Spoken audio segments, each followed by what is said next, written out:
দেশি ছোট মাছ হাতে মাখিয়ে সরিষার তেল দিয়ে খেতে কার কার ভালো লাগে বলুন তো। আমার তো অনেক বেশি ভালো লাগে। আজকে এটা রেসিপি শেয়ার করব। এখানে আমি হাফ কাপ পেঁয়াজ, স্বাদ অনুযায়ী মরিচ, 1 চা চামচ রসুন বাটা, হাফ চা চামচ আদা বাটা, এখানে নিয়েছি হলুদ গুঁড়া, স্বাদ অনুযায়ী লবণ, জিরা পাউডার, শুকনা মরিচের গুঁড়া, আর নিয়েছি ধনিয়া গুঁড়া।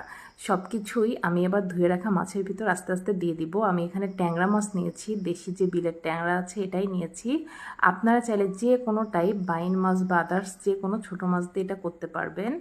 আর দিয়েছি সরিষার তেল। আমি এই রান্নাটা সরিষার তেল দিয়ে করব, তাহলে কিন্তু এটার স্মেলটা অনেক সুন্দর লাগে আর খেতেও অনেক বেশি মজা হয়। এবার আমি হাত দিয়ে মাখিয়ে নেব। যদিও আমি হাত দিয়ে মাখার পরে আমার হাতটা একটু ঝালের কারণে জ্বালা করেছিল, তাও ব্যাপার না, খেতে তো অনেক বেশি মজা হয়েছিল, এটাই হচ্ছে সান্ত্বনা। আর হাত দিয়ে মাখলে আসলে টেস্টটা প্রপার বোঝা যায়। তো এবার আমি ঢেকে এটা রান্না করে নিব। এই যে দেখুন, আমি এই পর্যায়ে একবার ঢাকনা উঠিয়ে নাড়াচাড়া দিয়ে নিব। আর আপনারা ঝোলটা আপনাদের ইচ্ছা অনুযায়ী রাখবেন। আমি এটা গা মাখা করে ফেলবো, অনেকটাই টানিয়ে ফেলবো, তাহলে টেস্টটা অনেক ভালো হয়। এই যে উপর থেকে যখন হালকা হালকা তেল উঠে আসবে, এই পর্যায়ে আমি নামিয়ে নেব। আর লাস্টে আমি এখানে দিয়েছি হাফ চা চামচ মতো টালা জিরার গুঁড়া।